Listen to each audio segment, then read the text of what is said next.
Fala pessoal, tudo bem? Boa tarde, bem-vindos a mais um episódio do Fuga para a Salinha, nosso bate-papo semanal aqui na Unisc TV. Hoje a gente dá seguimento à nossa série que estamos falando sobre saúde e o nosso collab super especial aqui com o pessoal do Ciência de Bolsa. Muito obrigado, Litiane, pela presença.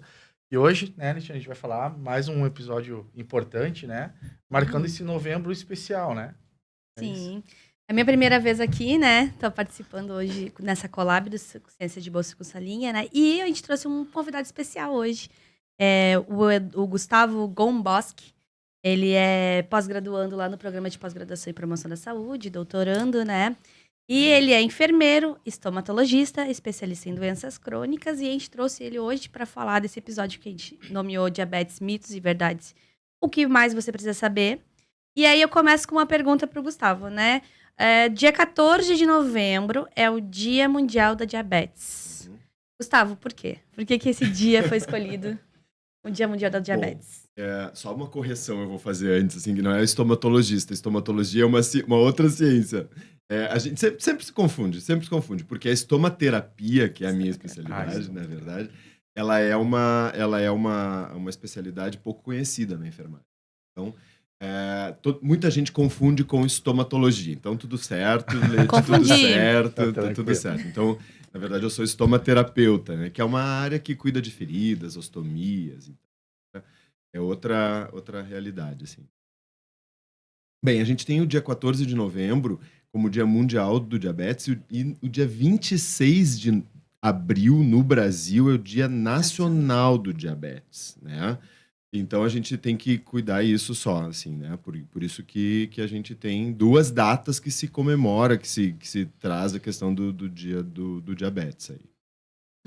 E Gustavo, a gente vai começar pelo básico, né? Pra gente entender aqui. O Fuga a gente mais tem relacionado com parte ambiental, né? Então, nossos ouvintes não estão muito acostumados, diferente do Ciência de Bolsa, que já parte mais do pessoal da saúde, mais acostumado. Então, bem do básico, assim, o que é a diabetes, assim, como ela afeta o nosso corpo, né? E por que dizem que ela é uma doença crônica? Bom, o diabetes, ele é uma doença, na verdade, ele pode ser considerado um conjunto de fenômenos metabólicos, assim, um conjunto de... tem algumas pessoas que referem diabetes como sendo uma síndrome metabólica, né? É um conjunto de fatores metabólicos que acometem o nosso organismo, dificultando a síntese da glicose, na verdade, né? Em função das dificuldades de produção ou de resistência à insulina, né? E ela se torna uma doença crônica porque ela tem dificuldade... Ela é uma doença silenciosa, ou seja, uma síndrome silenciosa, um conjunto de fenômenos silenciosos e que acabam acometendo ao longo do tempo uma dificuldade de controle.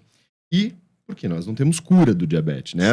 Daqui a pouco a gente pode falar um pouco mais sobre isso, mas a gente não tem cura do diabetes. Então ela se torna uma doença crônica. E por ser um conjunto de fatores, ela acaba cometendo outros sistemas do nosso corpo também. Então, por isso, crônico, né? Ela não é aguda, ela não é como uma infecção que acontece, trata e ponto, tá resolvido. Não, é um sistema que vai acometendo o nosso organismo. Dentro das pesquisas que a gente estava fazendo aqui, a gente controla diabetes tipo 1, tipo 2 e a gestacional, né? Também, que eu acho que eu vi que tem um problema bastante grave da gestação. As mulheres têm que cuidar bastante disso. Consegue explicar para nós, assim?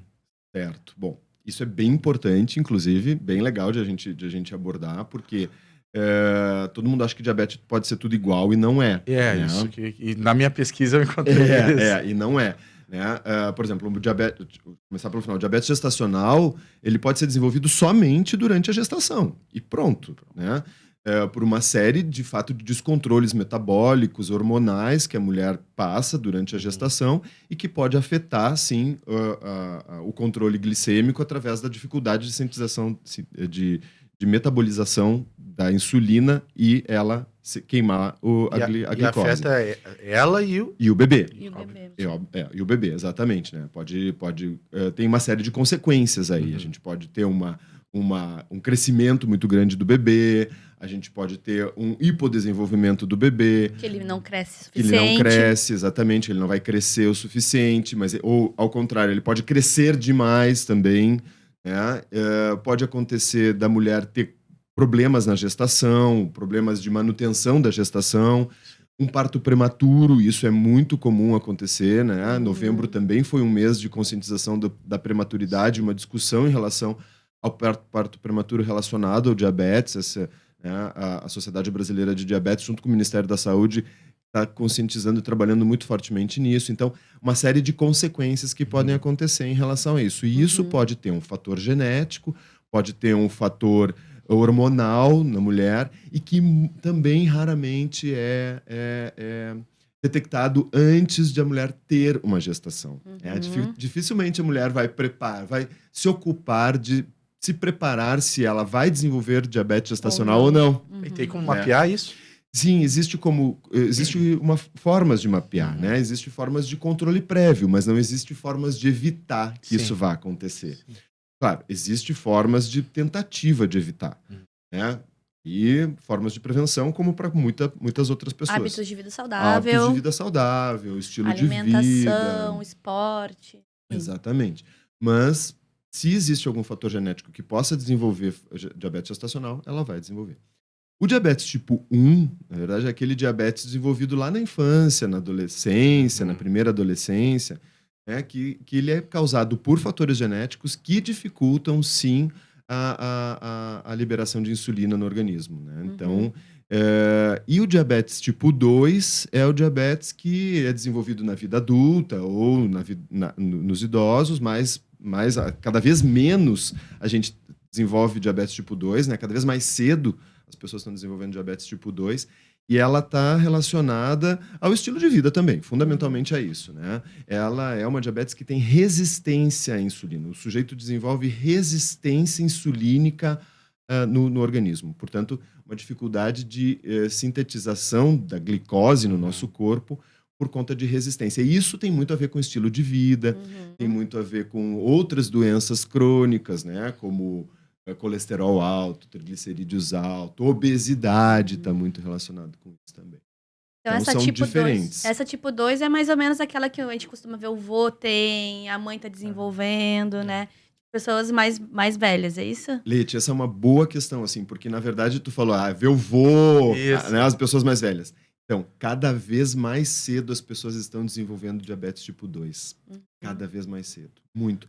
Por conta do estilo de vida sedentário. Por conta da obesidade, fundamentalmente dessas questões. Da transição nutricional. Da transição do nutricional. consumo altamente de ultraprocessados, da alimentação. Bebida alcoólica. Também, bebida alcoólica em excesso interfere. Bom, a Leti é nutricionista, sabe muito bem me ajudar nessas questões. Eu ia perguntar, porque obviamente, tipo, cerveja, cereal, tudo ali, imagina que... É tudo ultraprocessado, né? A cerveja, principalmente dentro das rotas ali do desenvolvimento do álcool, né? Interfere em várias outras rotas, né? Então, na verdade, a gente sempre fala lá no Promoção da Saúde que é promover a saúde, né? Hábitos de vida saudáveis, equilibrados, né? Tem um tema que a gente discute muito lá no Promoção da Saúde também, que é a questão do estilo de vida, o estilo que a gente vive atualmente, né? Hoje a gente vive muito trabalhando sentado, a gente vai de carro para o trabalho, a gente volta de carro do trabalho, a gente vai de carro para a academia. Vai de carro para a academia. Né? Nós temos hábitos muito, muito sossegados hoje, muito favoráveis a gente desenvolver doenças crônicas. Então, e aí também, o dia a dia corrido, come-se qualquer coisa, os alimentos ultraprocessados, que são riquíssimos em gorduras, açúcares, né? Sim. E isso vai mudando o estilo da nossa vida, né? Sim. Então, uma pergunta para ti, a questão dos rótulos, que a gente viu que mudou bastante agora, a gente vê em rótulos das embalagens, né? A questão rico em açúcar, né? Isso ajuda na escolha do... Tu acha que... Isso é uma estratégia que a Anvisa e o Ministério da Saúde utilizam bastante para que as pessoas sejam alertadas, né? Claro, tu vai ver um triângulo, uma exclamação ali, onde diz rico em açúcar, rico em gorduras. Óbvio que tu vai ligar um alerta, né? O que acontece? E tem muitas das indústrias que conseguem dar uma burlada nesse sistema. Eles pegam ali, porque a Anvisa manda tu colocar na porção se é rico em açúcar. E aí tu pega uma bolachinha recheada, que tem, sei lá, 8, 10 no pacote, e a porção da bolachinha recheada na rotulagem é uma bolachinha recheada e meia. Isso eu já notei. E aí não tem alta quantidade de açúcar, mas é uma bolachinha recheada e meia, né? Quem é que vai comer, né? A embalagem então, dessa. sim, ainda há está se avançando nas questões de educação nutricional da população através da rotulagem, porém, ainda existem muitos gaps, muitas falhas nas dinâmicas ainda. Né? Eu perguntei isso porque primeiro que eu lembrei que a gente vai no mercado direto, né, e acaba vendo os rótulos, e se tem a ver direto com o estilo de vida, com que a gente se alimenta, então tá ligado. Tá ligado. Existe uma campanha que eu acho muito melhor que essa da rotulagem, que é descasque, não desembale, né? Pra se utilizar alimentos mais in natura, né? Frescos, que tu possa fazer a tua alimentação ali na hora, que tu não fique... Tira da embalagem, bota no micro-ondas e come aquilo. Tu nem passou por ti, né? Também existe a comensalidade, que não é só comer saudável, é também comer com as pessoas que tu gosta. Ter um momento para comer. Então, tudo isso vem dentro da linha do que o Gustavo falou de estilo de vida, né? Onde a gente vai parar se a gente continuar tendo um estilo de vida tudo... Tentar encurtar o caminho que o teu alimento fez, né? Fazer um ciclo mais curtinho, mais próximo. Isso tem tudo a ver com o desenvolvimento das doenças crônicas, evidentemente, né? A gente acha que... Hoje a gente está muito acostumado a tentar resolver a doença com uma receita, né? E se a gente pudesse trabalhar com essas perspectivas que a Leti está trazendo, com as perspectivas que a gente está trazendo também de educação e saúde, não educação para doença, né? Porque a gente foi acostumado nas últimas décadas a ser educado para a doença, não para a saúde, né? Então, essas mudanças que são muito conceituais, elas ainda não estão incorporadas. Isso é muito importante de serem incorporadas, né, nas práticas de saúde pública, nas práticas de saúde comunitária, nas práticas de atenção primária em saúde, que é aquela do posto de saúde, né, do educador em saúde na escola, e que a gente não está acostumado, não dá o real valor. A gente dá o real valor, porque nós trabalhamos com isso lá no PPGPS e nas nossas vidas, assim, mas isso é muito importante. O descasque e não desembale é fundamental. Alguns anos atrás eu escutava uma nutricionista falando isso para mim.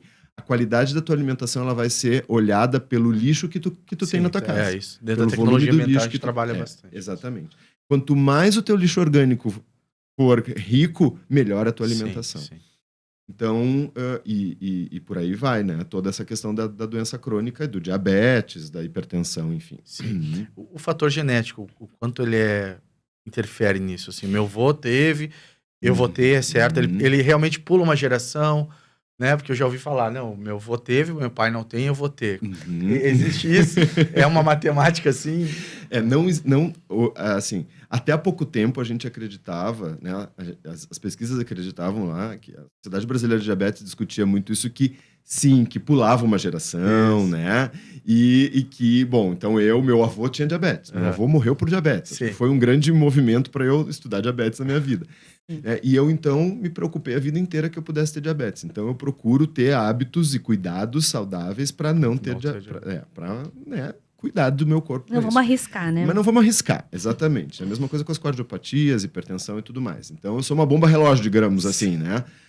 Mas hoje a gente já percebe uma mudança desse perfil genético e fundamentalmente por conta do perfil epidemiológico que a gente tem hoje, em que a gente não sabe como vão ser as próximas gerações daqueles que desenvolveram diabetes tipo 2, por exemplo, por conta do seu estilo de vida e que não tem na sua história pregressa, familiar, fatores genéticos incluídos. Não contribuíram em 0%. Exatamente. Então, hoje, uma grande interrogação. O aumento exponencial do número de pessoas com diabetes no mundo hoje, né, nos traz essas questões, assim. É o sedentarismo, então. Modo de vida, alimento processado. Eu vou bater muito forte nessa questão do estilo de vida, dos hábitos que a gente tem, do tipo de alimentação que a gente consome. Eu acredito muito que isso possa mudar uma perspectiva futura, assim. Sim.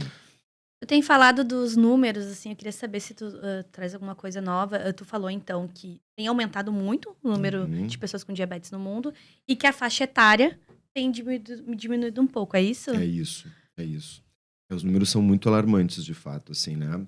Estava fazendo a pesquisa para a produção do meu projeto de doutorado, para minha tese de doutorado e tudo, né? E a gente tinha uma expectativa que até 2030 até 2030 a gente teria cerca de, no Brasil, 18,6 milhões de pessoas com diabetes. No Brasil. tá? No Brasil.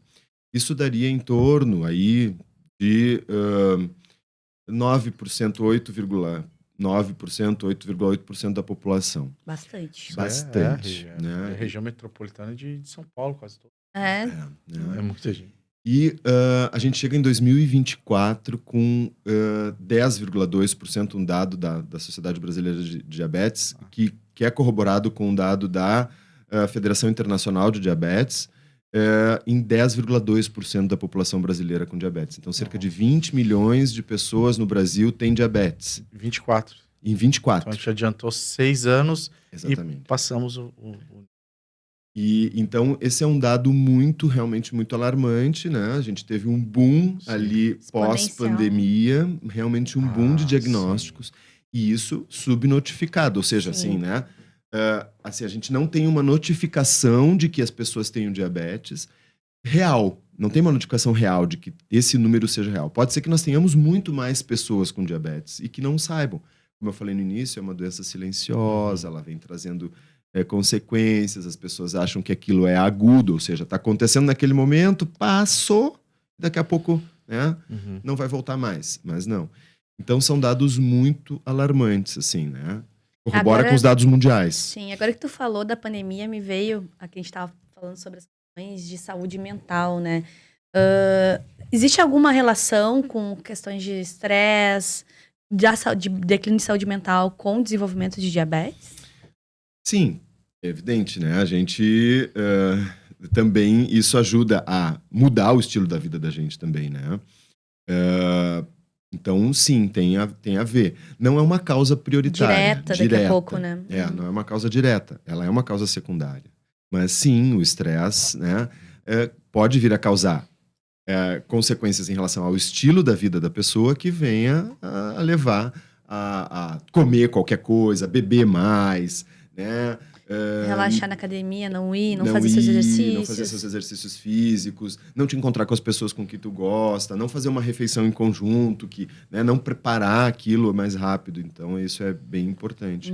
Uma coisa importante sobre os dados ainda, Leti, que eu acho que é fundamental a gente trazer, assim, é o ranking que a gente está hoje, né? Eu também estava revisando isso recentemente. O Brasil é o 6º país hoje em número de pessoas com diabetes no mundo. No mundo. Entre todos os países do mundo, o Brasil é o 6º país com maior número de pessoas com diabetes, né? Do tipo 2. E o 3º no mundo em pessoas com diabetes do tipo 1.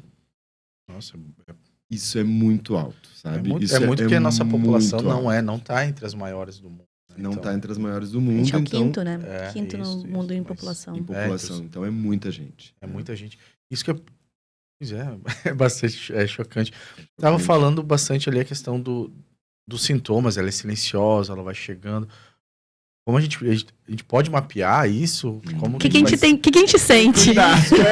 Isso, como a gente não vamos se diagnosticar, mas vai lá, o que a gente sente? Existe aquilo assim, tipo, toma muita água, sente muita sede, cicatrização lenta. Comer doce. É isso? Isso aí. A vontade de comer doce, ela pode ser dada quando a glicose está muito baixa, né? Então, tu tem uma necessidade de reposição de energia ali, rápido, vontade de comer doce.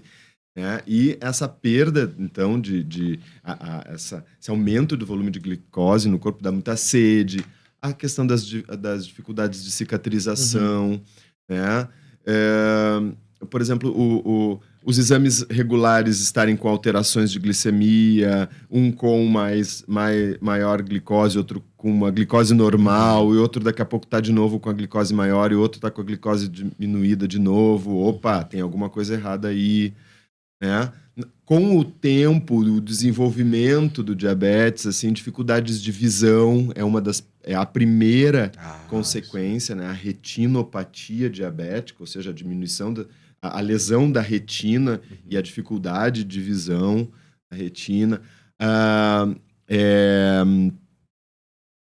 Como é o nome agora? Falhou.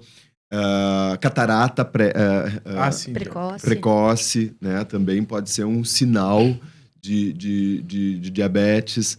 Então, com o tempo também, a dificuldade de sensibilidade na ponta dos dedos das mãos, na ponta dos dedos dos pés, Daqui a pouco eu coloquei um calçado e tinha um prego dentro, um botão dentro, eu não senti nada. Não senti nada e fiz uma lesão no pé. Então, são sintomas ou são sinais também que podem acontecer. Mas ela prejudica a circulação? Como essa sensibilidade some por quê? Assim? Então, a segunda principal consequência do diabetes, né, como complicação, vai ser a neuropatia periférica diabética, né? A dificuldade de sensibilidade dos nervos da periferia, por conta da dificuldade de circulação, porque a diabetes vai fazendo uma diminuição da passagem de sangue nos vasos sanguíneos. Contrai os vasos, né? Placas diabéticas podendo ser...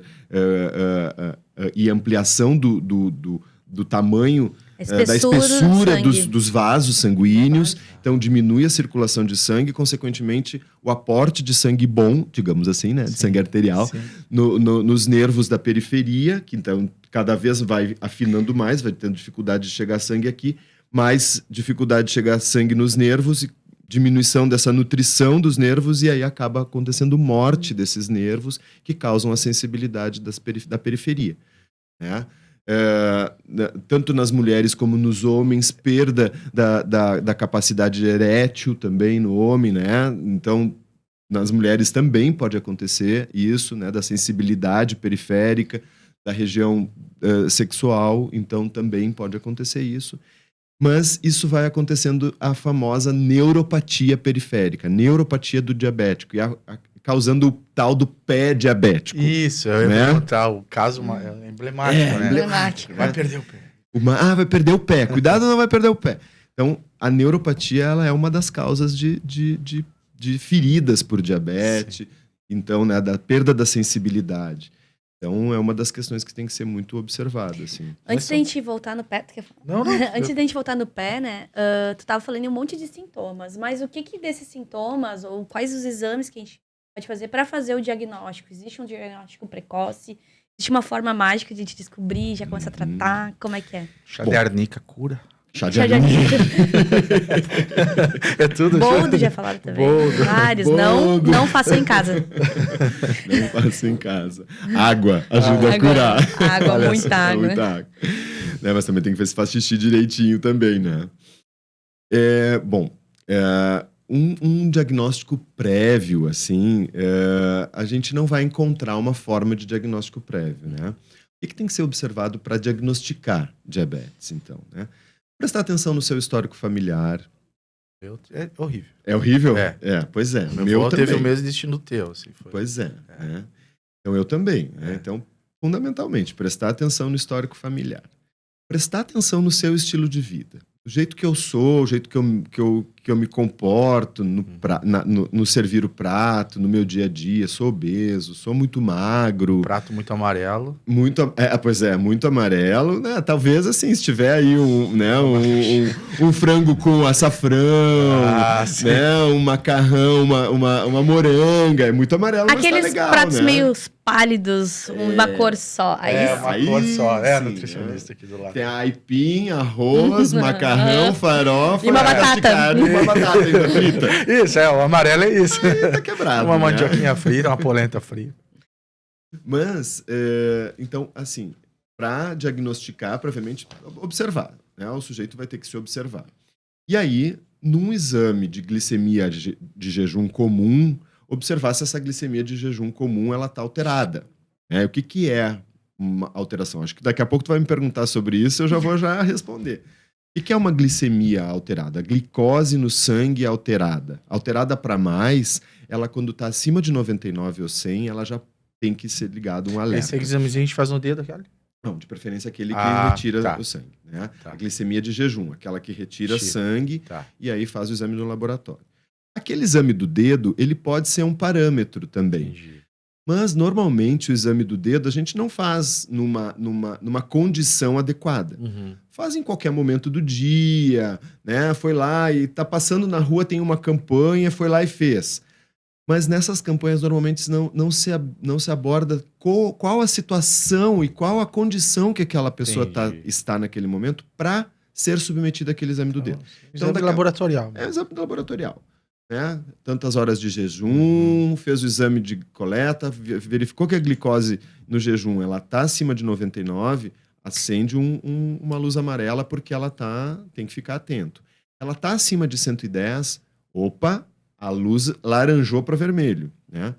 Mas vai observar e vai fazer um novo exame, se de preferência observando um outro parâmetro que é a hemoglobina glicada, que é um outro parâmetro que dá um histórico da glicemia. Ele analisa, através de uma coleta de sangue, um histórico da glicose desse sujeito para entender os percentuais de glicose que ele vai estar naquele período. E se dá uma média. A média ideal é que ela esteja em 5 pontos. Para baixo disso, está tudo certo. Quando ela está acima de 5, também tem que se acender uma luz amarela, e acima de 5,6 já acendeu uma luz vermelha. Tá? Desculpa, acima de 6,5 acendeu uma luz vermelha. Tá? Então isso é bem importante como diagnóstico. Bom, deu esses exames assim, e tem sintomas e sinais, tem diabetes.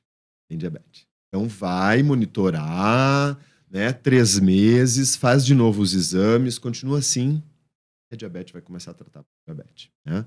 Aí já vai para insulina, como for?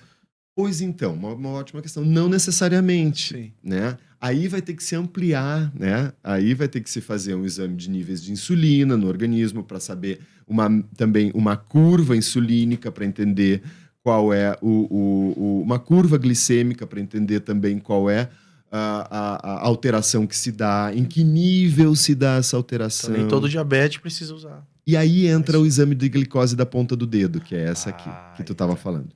Né? E que hoje a gente já tem sensores. Sim, eu vi. Tu viu isso? Muito Né? com aplicativo. Com aplicativo, em que tu não precisa mais fazer o furo no dedo toda vez, né? Fica fixo, né? Fica fixo, só se lê. E que daí vai se dar a média e também a curva glicêmica e a curva insulínica para entender se o sujeito vai precisar receber insulina ou se ele vai só usar um remédio via oral para diminuir a insulina. Ou ainda, se a gente vai poder utilizar um estilo de mudança de estilo de vida. É isso que eu ia falar. Foi diagnosticado com isso. Bom, agora vamos nos alimentar, deixar o prato mais colorido, né? Descascar mais, ir pra academia, caminhar, essa coisa. Agora eu vou te pegar no contrapé. Meu A Deus. gente já tá aqui escrito no nosso script sobre a cura, né? A gente vai te perguntar se existem estudos para cura, né? E quando eu estava fazendo faculdade, uma das coisas que estavam sendo vistas para pessoas que estão em obesidade grave era a questão da bariátrica, né? Que muitos deles faziam a bariátrica e depois não tinham mais sintomas mais de diabetes. O que tu acha sobre isso? Como é que tá hoje em dia? Assim, se discute muito aí, né? Que não existe cura, né? Existe possibilidades de melhora do estado do diabetes, melhora da situação do diabetes, né, em relação a quem tem o diagnóstico. Porque quem tem o diagnóstico de tipo 2, vamos pensar que é o maior número de pessoas que a gente tem hoje, cerca de 80% a 85% da população Sim. que tem diabetes tipo 2. Como eu falei, né, daqui a pouco usam hipoglicemia antioral ou faz um procedimento como esse e consegue controlar esse descontrole, essa alteração que a diabetes vai causar. Né? Diminui a resistência insulínica no organismo, porque o que gera resistência insulínica é uma série de coisas. Se a gente entrar nesse assunto, nós vamos a tarde inteira falando sobre isso. Mas uma coisa importante é que algumas ações que diminuam a resistência insulínica, diminuam a inflamação do organismo dos sujeitos, né? Por exemplo, a gordura em excesso, ela inflama demais. Então, se diminuir os níveis de gordura no organismo, se diminuir o estilo, né, melhorar o estilo de vida, o consumo de alimentos e bebidas e de questões que vão gerar a resistência insulínica, a gente consegue sim melhorar essa situação. Mas, assim, não se diz que tem cura, porque um sujeito que teve resistência à insulina, que teve diagnóstico de diabetes, ele poderá voltar a ter se ele não tomar cuidado. Né? Então, ele vai ter que sempre tratar, entre aspas, digamos assim. Tem que sempre cuidar. Pode ser que não seja por medicamento, que consiga controlar pelo estilo de vida. Então, uma das Exatamente. respostas é, se for diagnosticado com diabetes, pode ser que tu consiga controlar por meio do estilo de vida. Pode ser que consiga controlar. Mas aí vai pra vida toda. Se tu relaxar de novo, volta novamente. Piora a situação. E pode ter um efeito rebote, né? Iniciar tudo de novo, e aí, de novo, uma dificuldade de controle, de organização de novo, tudo Pra isso. recuperar isso depois acaba sendo pior, porque daí vai ficando mais velho. Essa recuperação toda. A dificuldade de perda de peso é maior, as dificuldades de organização metabólica, né? O organismo todo se reorganizar para sintetizar gordura, sintetizar açúcar, eliminar líquido, toda essa organização do nosso corpo, ela fica mais difícil. A diabetes infantil é a tipo 1, né? Sim. É a tipo 1 que desde criança. E tem a ver com o estilo de vida da criança também, isso? Isso que me chama a atenção, porque, vamos lá, criança até 10 anos, né? Se foi diagnosticado. Um estilo de vida que criança sempre é mais agitada, né? Tem a ver com o estilo de vida, alimentos super processados também. Sim, também tem a ver com o estilo de vida na criança, sim. Mas a diabetes tipo 1, ela tem um fator genético. Aí é bem forte. Daí. Aí ele é um fator genético que interfere, né, na produção de insulina. Ele vai agir lá nas células beta do pâncreas, né, que são as células que produzem insulina, e ela vai causar uma quebra da produção de insulina, né? Claro que isso é uma pergunta bem legal, assim, porque existe todo um movimento aí de diagnóstico da diabetes tipo 2 cada vez mais precoce, inclusive em crianças, né? Então, isso também é uma questão que a gente hoje se pergunta muito também, por conta do estilo de vida das crianças obesas, enfim. Mas o diabetes tipo 1, ele é causado por um fator de deletério das células pancreáticas de produção de insulina. Minha pergunta vem com base nisso, no estilo de vida, porque eu fico imaginando que isso na vida adulta, né, o tipo 2 ali. É um acúmulo da vida, uma vida desregrada, né? Mais sedentário, se alimentando de qualquer forma, aquele almoço rápido ali para te voltar pro trabalho, né? Muito café e tudo mais. Só que eu penso que é acumulado ali 10, 15 anos disso vai resultar ali depois na diabetes. E uma criança não teria tempo assim numa vida tão desregrada para ser. Então, por isso minha pergunta do tipo 1, mas interferem também pro tipo. O que tem acontecido, a gente tem percebido agora, tem discussões muito fortes aí na SBD, que é a Sociedade Brasileira de Diabetes, né, que é a sociedade que eu faço parte e que eu participo dos fóruns de discussão e tal, justamente pós-pandemia, principalmente, as crianças que ganharam muito peso e crianças de 10, entrando na adolescência, principalmente, é essa discussão, então, sobre... né, estarem desenvolvendo diabetes tipo 2 por conta de um estilo de vida. Mas lá aos 7, quando entra na escola, começa a ter mais atividades e tal, e começa a se perceber situações em que a criança tem um desmaio, ou ela tem um sudorese, né, fica suando demais, ou passa mal, tem náusea, ou fica pálida, né, a criança não consegue se concentrar e tal. Esse é um momento de investigar diabetes tipo 1. E aí sim analisar lá, né, fazer um rastreamento genético das células do pâncreas para avaliar se elas estão de fato funcionando. Gustavo, e aquela questão da halitose, que é o mau cheiro no hálito? Eu já ouvi falar que algumas crianças são diagnosticadas por conta da halitose. São um dos sinais, né, que pode acontecer, né? Por cetoacidose, pode ser uma pré-acidose que pode acontecer, que gera esse hálito cetônico, ruim, mal cheiroso, cheiro esquisito. Pode ser um dos sinais que causam diabetes. E a criança é diabética, né? Sim. Isso é porque eu tenho uma filha de 7 anos, né? E daí a gente tava pensando um pouquinho mais gordinha, daí a gente começou já a fazer os exames de sangue. E daí eu disse, e agora? O que eu posso fazer mais, né? Além da alimentação, a gente já mudou, prática de esportes, a gente tá fazendo juntos, para tentar reverter isso, né?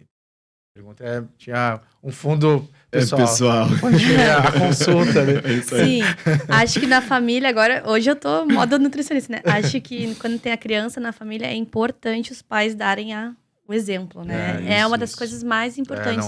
Não tem como a gente exigir da criança que ela construa os seus hábitos se os pais não constroem. O pai que serve o brócolis e não come o brócolis, né? Então, acho que pra ti a dica é constrói esses hábitos junto com ela, né? Isso, a ideia faz tá o vínculo. Eu fui uma criança obesa. Eu fui uma criança e um pré-adolescente obeso. Eu, aos 13 anos, eu olhava todo mundo ao meu redor e meus amigos eram magros. E eu pensava assim, meu Deus do céu. E eu era motivo de chacota, né? Evidente, né? Bullying, tinha vários apelidos. Era bullying na minha época. Na minha época era chacota. Hoje o bullying, né? E aí um dia eu decidi que eu ia emagrecer. E eu tinha um pai tinha uma amiga cujo pai era endocrinologista, e um dia eu fui lá na casa dela e disse, tio, eu quero emagrecer, tu me ajuda? E aí ele me ajudou, né? Assim, me ajudou mesmo, e eu emagreci, nunca mais eu ganhei, eu engordei, fui obeso e nada. Mas, assim, e eu comecei a observar coisas na minha família que poderiam também ser diferentes, né? Eu mudei o meu estilo de vida aos 13 anos. Eu comecei a observar lá que eu me dei conta que o meu avô era diabético. Então, né? Acendeu a luzinha. Acendeu a luzinha, assim, né? E eu nem me ligava uma coisa com a outra, mas depois, com o tempo, fui entendendo isso tudo. Não, é né? importante. Então, é super importante, de fato, assim, ou a gente dar o exemplo, ou a gente se tornar o exemplo, né? A gente tá fazendo isso lá em casa, puxando pra ver se a Bruna vai atrás. Mas tá indo. A gente vai levando. Vai. Vai levando junto. Sim, com o exemplo vai. Antes da gente entrar nos mitos e verdades, que tem algumas perguntas aqui pra ti. Eu vou te perguntar uma coisa que é muito importante, que é, pronto, tenho diabetes. Quem são os profissionais de saúde que podem me ajudar? A quem eu peço ajuda? Onde eu vou atrás? Essa é uma pergunta muito legal e uma consideração muito bacana também de a gente fazer. Né? Assim, é bem importante, assim, é evidente que o que eu vou dizer não é nada contra o tal do profissional médico, né? Não, de maneira nenhuma, evidente. Mas, assim, hoje não é só o profissional médico que é o profissional importante para ser procurado para cuidar do diabetes, né? Todos os profissionais da área da saúde são importantes, né? Todos eles são bastante importantes. Então, o médico, o enfermeiro, o nutricionista, né? O psicólogo, o educador físico, o fisioterapeuta, eles são todos profissionais importantes que, agindo em conjunto, vão oferecer condições para que a pessoa possa ser cuidada e ser tratada e ser orientada para o manejo do diabetes, né? Todos esses, hoje existem vários centros no Brasil ocupados disso, né? São Paulo é o nosso case de sucesso, assim, né? Em várias universidades públicas existem centros multi- e interprofissionais e disciplinares que cuidam das pessoas com diabetes.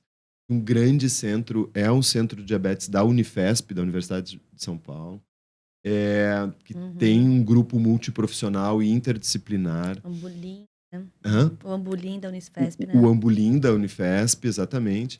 Eles são um grupo muito incrível, e esse mesmo grupo, várias pessoas desse mesmo grupo criaram uma entidade privada de multiprofissional interdisciplinar de atendimento à pessoa com diabetes também. E por aí outros, assim, tem outros vários, né? A própria Sociedade Brasileira de Diabetes dispõe de departamentos diferentes. Hoje, a Sociedade Brasileira de Diabetes, ela não é uma sociedade médica, ela é uma sociedade multiprofissional. Existe o departamento médico, o departamento de enfermagem, o departamento de nutrição, o departamento de educação física, o departamento de psicologia, todos esses trabalhando em conjunto com as suas especialidades para o foco, né, de cuidar da pessoa com diabetes. Achei bem legal, porque a gente tá falando desde aqui do início sobre alimentação, sobre esporte, sobre saúde mental, e aí chega lá na frente a gente vai tratar só com o médico, né? Então acho que a gente tem no SUS hoje a palavra integralidade, que é olhar o paciente inteiro, né? E entender que a diabetes não é uma doença só ali, né? Eu fico pensando assim, agora eu vou fazer, que eu já circulei aqui. Olha só, porque isso dá trabalho, né? Pro paciente lá. Vamos melhorar a vida, comer mais saudável, praticar esportes. E vem um medicamento como o Ozempic, que agora vai curar. A fórmula milagrosa. Isso. mágico. Uhum. É mágico como funciona, quais são os cuidados e o que é. É mesmo? Não é mágico, né? O que é Ozempic? Ah, não. Não é mágico. Droga. Achamos a cura, não. Não achamos a cura, né? Então, hoje o Ozempic ele tem sido utilizado muito equivocadamente, infelizmente, né? É uma grande, assim... Então, eu acho que isso tem antes... Né? Acho que tem uma questão importante aí em relação à medicação, e a questão da educação para o cuidado com diabetes. Acredito que seja justamente isso que a gente estava falando, né? E aí, assim, acho que esses atores que eu falei, que são os atores profissionais de saúde que estão envolvidos, cada um tem uma grande função, né? Eu vou falar da minha área, eu sou enfermeiro, né? Sou estomaterapeuta, sou especialista em doença crônica, e a gente tem tido uma designação na Sociedade Brasileira de Diabetes, que são os diabetólogos, né? Um diabetólogo, ele pode ser qualquer um desses profissionais. E ele vai se ocupar em trabalhar com questões de educação em diabetes, né? Não só para a pessoa com diabetes, mas assim para a população em geral, para outros profissionais, fazendo um modelo tipo de treinamento para outros profissionais em relação a isso. Tem uma pessoa que eu gosto muito lá na Sociedade Brasileira de Diabetes, que é uma amiga minha, né? Uma grande amiga, assim, foi minha colega de turma da estomaterapia, da especialização em estomaterapia. É uma pessoa em quem eu me espelho bastante em relação a isso. É uma enfermeira, estomaterapeuta, especialista em doença crônica, diabetóloga, que foi presidente do departamento de enfermagem da Sociedade Brasileira de Diabetes e que trabalha muito com essa questão da educação em diabetes. E ela tem uma fala muito importante e séria sobre o Ozempic. Então, né? E ela refere, né, e educa ali nessa fala dela, tá lá no Instagram dela, é a Gabi do Diabetes. Todo mundo conhece no Brasil ela como a Gabi do Diabetes. E é uma pessoa que tem uma prática de educação muito importante, assim, no meio da questão do cuidado do tratamento do diabetes. Mas o Ozempic, o que é? Né? Ele é um hipoglicemiante. E ele tem sido muito utilizado para emagrecer. Pois é. Né? Isso, Tem mágico. sido muito utilizado para emagrecer. O problema é que as consequências do Ozempic para emagrecimento, elas podem ser deletérias ao sistema de controle da glicemia de um sujeito que não tem diabetes. Ele não foi feito para essa finalidade. Né? Ele não foi feito para isso. Então, muito cuidado. Existem outras medicações, uma lista de outras medicações que podem ser utilizadas e devem ser utilizadas também de última geração como auxílio para emagrecimento e que não vão produzir alterações na glicemia de um sujeito que não tem diabetes, mas que ele quer emagrecer. Então, o que a gente tem visto hoje? Medicamentos falsificados, com os princípios ativos do Ozempic, né? E que estão causando grandes sequelas nas pessoas. Então, o Ozempic tem que ser utilizado como hipoglicemiante, ou seja, como uma medicação que é utilizada para diminuir a glicose dos sujeitos que têm diabetes. Sim. E orientadas por um médico, né? Eu, como enfermeiro educador em diabetes, eu posso dizer para a pessoa que ela está utilizando o Ozempic de forma inadequada, mas eu não vou dizer como ela tem que utilizar. Esse é o papel do médico, que tem que fazer a prescrição, do farmacêutico, que vai fazer a orientação farmacológica para ele usar. Né? O Ozempic é isso, então. Então a gente tem que tomar muito cuidado com o uso do Ozempic. Alertar muito para essa medicação. Porque eu vejo que tá nas redes, né? O pessoal tá usando, indicando. Olha só, eu emagreci usando, mas eu fico pensando justamente isso. Ele é um medicamento, então já tem que abrir o olho por natureza, né? É um químico. E não é para essa finalidade que foi criado, né? Então eu fico imaginando isso, qual o impacto em alguém que é saudável e está utilizando um medicamento para alguém que... Mas de tempos em tempos tem as ondas dos medicamentos, né? Sim. Eu não vou dizer o nome, mas eu já passei por umas 3 ondas dos medicamentos de emagrecimento, assim, que todo mundo toma, daí dá uma maior questão de saúde pública, né? Isso também é uma coisa que tem que ser lidada como uma questão de saúde pública. Sim, a epidemia do Ozempic, né? Aí a gente vai entrar nas redes sociais, que trazem um estilo de vida totalmente diferente do que é a realidade, né? Influenciam as pessoas a fazerem uso de medicamentos que não são indicados, né? E que podem implicar aí no desenvolvimento mais uma porcentagemzinha das pessoas no Brasil com Imagina. diabetes, né? Esse é um assunto para um outro podcast. É, Né? vamos! Trabalhar as questões do Ozempic ele é um assunto muito Imagino, rico para um imagino. outro. Eu queria muito. E que podem trazer consequências drásticas. Assim, Que entra, sabe? inclusive, nas fake news, né? Também. Daí tu pega um leque ainda maior, né? Nossa. Falar nisso, vamos para os mitos, Mitos e e verdades. verdades. Vamos fazer uma rodada agora. Vamos ver aqui, ó. Mitos e verdades. Hum. Gustavo, a diabetes é causada apenas pelo consumo de açúcar? Não é Mito. causado, é mito. Ai. Não é. A insulina é viciante? Não é mito também. Por que existe esse mito dela ser viciante? Então, eu vou começar a usar insulina e não vou poder parar mais, Sim. né, de usar insulina e tal. Então, Deus o livre, eu não vou conseguir mais parar de usar insulina. Existiam insulinas primárias aí, né, antigas, digamos assim, que não eram insulinas sintéticas ou que não tinham um controle farmacodinâmico adequado, e isso foi evoluindo, e hoje a gente conta com insulinas, mesmo a regular e a regular, que é de ação curta, né?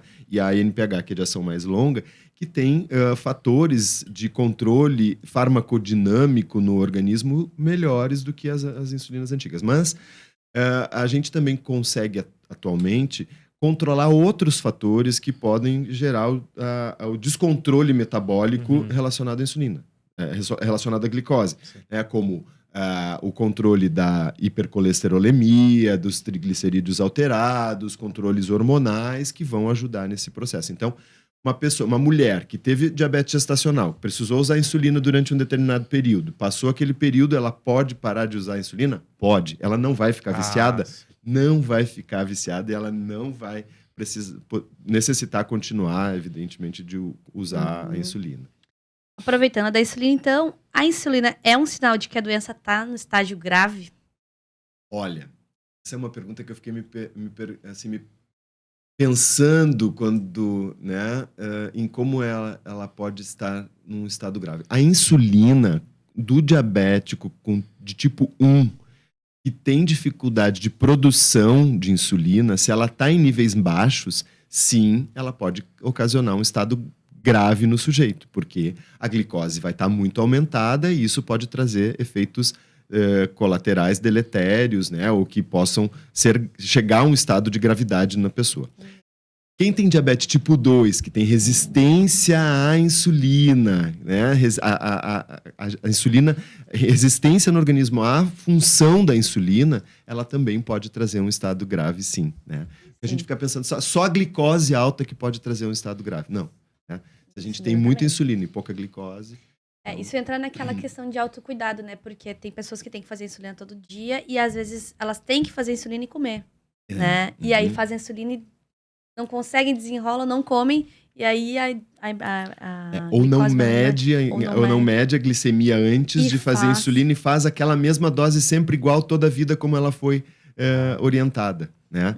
E aí num dia acordou com a glicose mais baixa e fez aquele mesmo nível de insulina, né? Aplicou o mesmo nível de insulina, e aí aquilo com certeza vai fazer com que a glicose, e comeu a mesma coisa que está acostumado a comer, a glicose vai baixar demais. Não faz o controle certinho.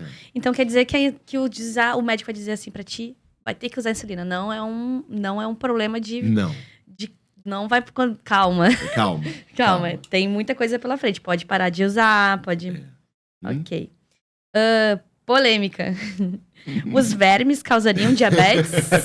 Alguém escreveu o perigo das fake news aqui. Vermes? Os vermes causariam diabetes. O que os vermes podem causar é uma inflamação no organismo que pode gerar uma alteração de glicose. Não diabetes, né? Não teria nada. O pessoal tem uma pergunta aqui também. E diabetes tipo 2 só acontece com pessoas acima do peso. Não acontece só com pessoas acima do peso, não, né? Pessoas com peso normal, normopeso, né? Ou mesmo magros podem sim podem desenvolver diabetes. Né? Por exemplo, um sujeito que não está acima do peso, é magro e está com normopeso, está com peso normal, né? mas tem um distúrbio metabólico ou hormonal. Por exemplo, metabólico. Vai ter colesterol alto, triglicerídeos alterado, e ele é magro, ele pode desenvolver diabetes. Ele pode vir a desenvolver diabetes, sim, né? Por descontrole, desorganização metabólica hormonal. Existe até agora um termo, que eu não sei se está citado ainda, mas foi dissertação de um mestrando ali do PPGPS, que foi a obesidade metabólica, né? Uhum. E é a pessoa que não tem lá o IMC, que seria o único padrão para medir a obesidade. O IMC normal, que a gente chama de eutrófico, e aí desenvolve todos os outros exames bioquímicos, todos descontrolados, que a gente chama popularmente de magro de ruim, né? E magro de ruim, sim. come, né? Só come, toma Coca-Cola, não sei o quê. E é magro de ruim, né? Então entra nessa perspectiva aí. Exatamente. Pessoas magras podem ter diabetes. Podem ter diabetes. Desenvolvendo. Né? A gente tem atores aí, né, que são magros, atléticos e têm diabetes, né? E, então, não é uma... Não é uma regra. Não, tem pessoas públicas, né? Atores é que me veio um ator agora na cabeça agora, mas que pessoas públicas que são magras e que têm diabetes.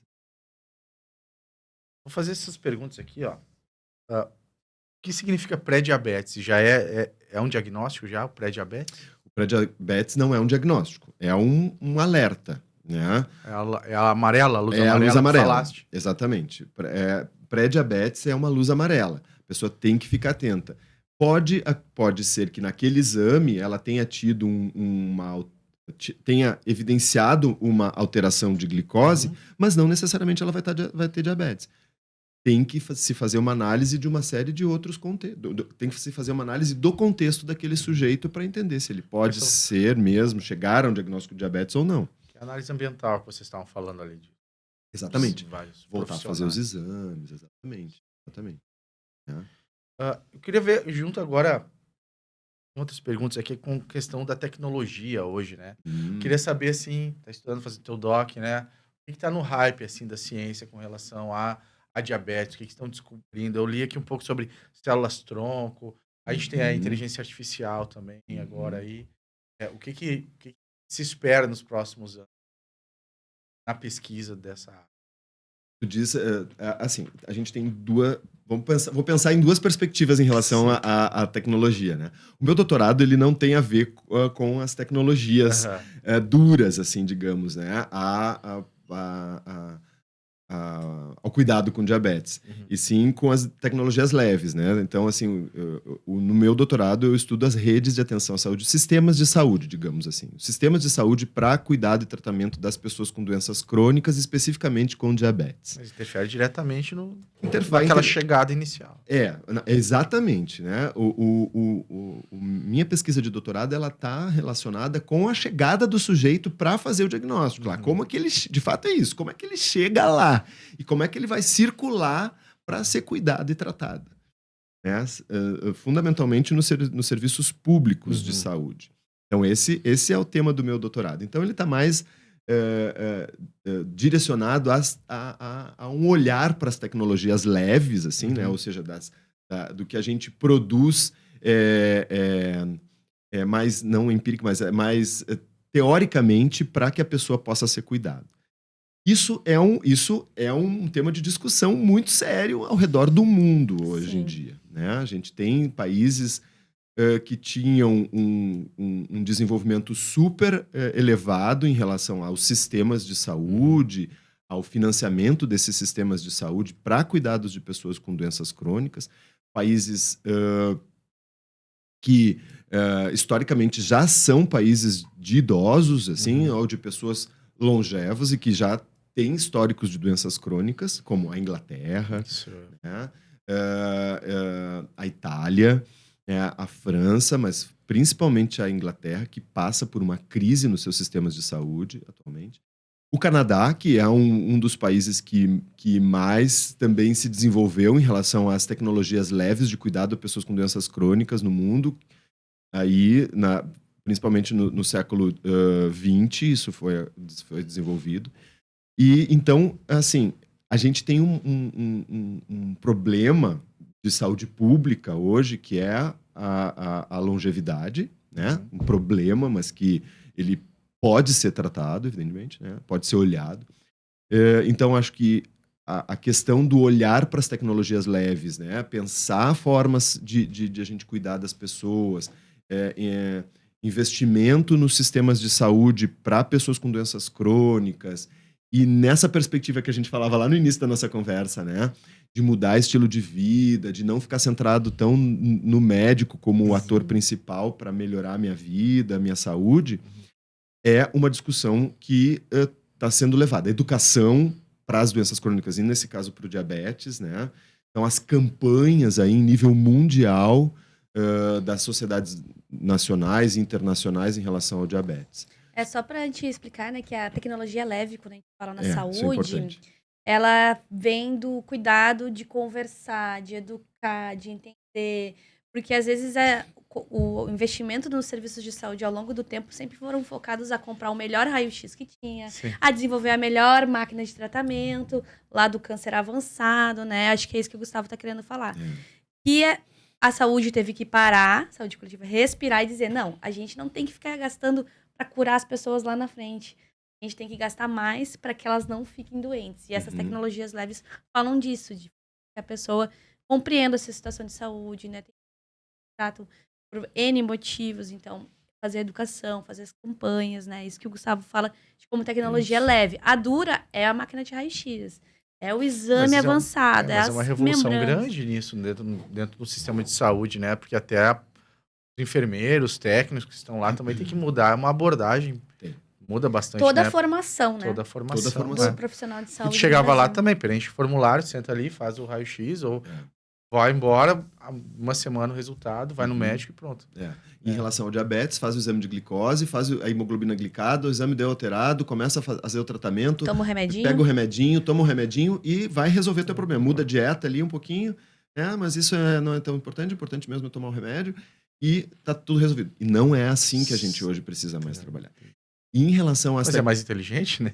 Pois é, Sim. a gente previne, mas ou trata prevenindo, digamos assim. É porque a né? emergência, ela é muito mais, ela grita mais. Quando tu tá lá, sei lá, no último do diabetes, mal, né? Depois a gente vai falar das amputações, tu enxerga que a pessoa tá mal, então tu investe naquilo pra pessoa, aquilo que é necessário. Mas o que a gente não vê é o trabalho a longo tempo. O investimento da educação. Mas esse resultado, então, isso é quanto tempo a gente já vem pensando nisso, né? A saúde pública vem quando? Nível Brasil, vamos falar. Do SUS, acho que desde que isso. Assim, 90, né? Na década de 90, quando a lei orgânica do SUS saiu, existe o conceito de integralidade, que é essa questão também. Então já vem, então. Já vem. O conceito de integralidade no SUS, o conceito de uso de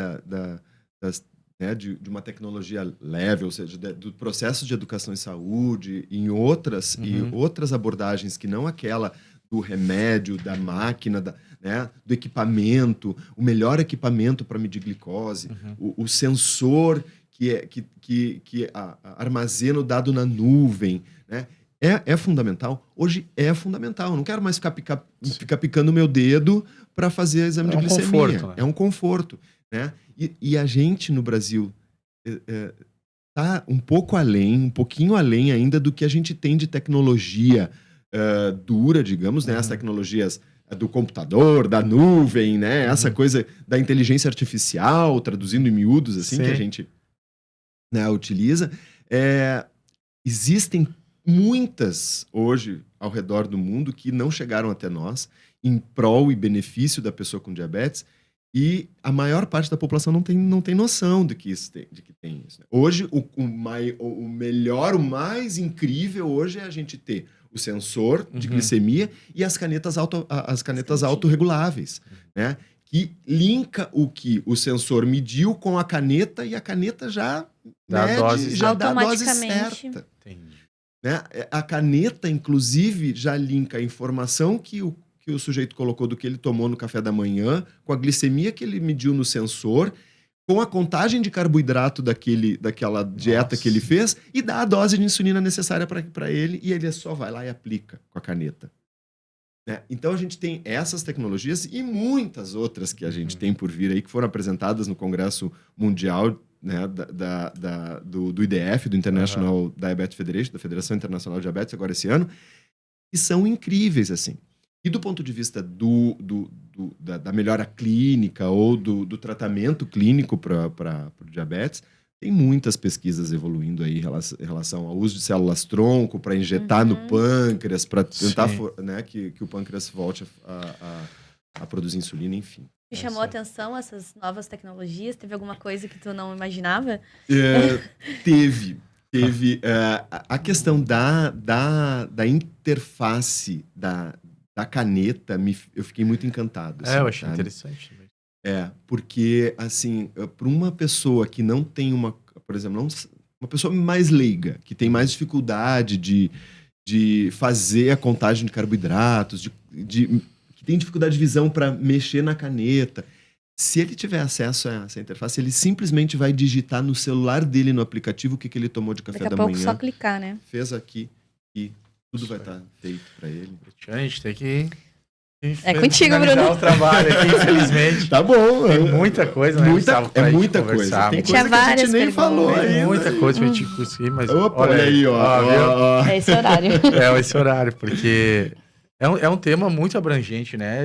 Quando eu comecei a pesquisar, eu fiquei abismado o quanto eu não sabia do quanto a diabetes, toda essa ciência por trás dela tinha evoluído durante esses anos ali. E como eu sou da parte de tecnologia mais duras, assim, né, mente mais das ciências exatas, eu vou nos números, né, que tu nos passasse. Por isso que eu perguntei essa questão dessas tecnologias, como falou? Leves, né, como revertem, né, esses números tão alarmantes para o Brasil. Então, acho que fica uma discussão para o futuro. É uma aposta, né? Para a gente conversar, porque eu acho que à medida que a gente vai investindo nisso, esses números também tem que ir reduzindo, né, de forma mais natural, talvez. Aí. Os diagnósticos aumentem, porque a consciência aumentou, né? Então, é uma briga, né? Porque, isso pode acontecer. Porque eu já vi em outros assuntos os números aumentarem, mas é porque as pessoas procuraram mais ajuda, né? Porque ficou maior. Mas, enfim, pessoal, acho que é isso. Letiane, te agradeço.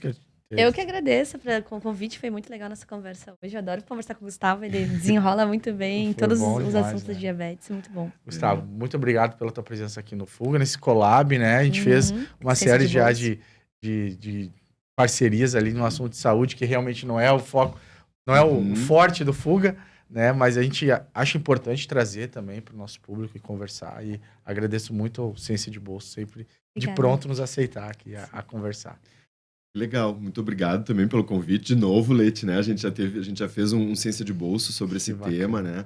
E é um tema para mim muito querido, assim. Eu tenho estudado muito, já fazem muitos anos sobre diabetes. Me tornei um diabetólogo nesse período, né? Então, eu fico super à disposição. A gente tem muitas outras coisas para falar sobre diabetes. Eu vi que a gente faz uma tarde tranquilamente. Uma tarde tranquilamente sobre isso. Acho que uma coisa bem importante a Leti tocou aí a questão das amputações. É um tema muito, muito importante e que linka muito com as questões tecnológicas em relação à oferta de uso de próteses, órteses. A gente tem aí uns caras bem legais no Rio Grande do Sul desenvolvendo esses temas. E é um tema que me levou a fazer doutorado, né? Por conta de eu perceber muito isso acontecer. E a gente chegar a dados em 2024 que foram lançados em 2024 muito alarmantes, assim. Eu vou deixar só uma dica, assim, né? Sim. Brasil, segundo país no mundo em amputações relacionadas a complicações... amputações por complicações relacionadas ao diabetes. Olha aí. Né? Esse vai ser o corte. Então, esse vai ser. Vai ser. É isso aí, tá bom, pessoal. Valeu, pessoal. Muito obrigado por nos acompanhar até aqui. Nos sigam nas redes sociais. E melhore suas vidas, né? Pratiquem esportes, melhore sua alimentação, né? Fica alerta. E até a próxima. Valeu, pessoal. Até mais.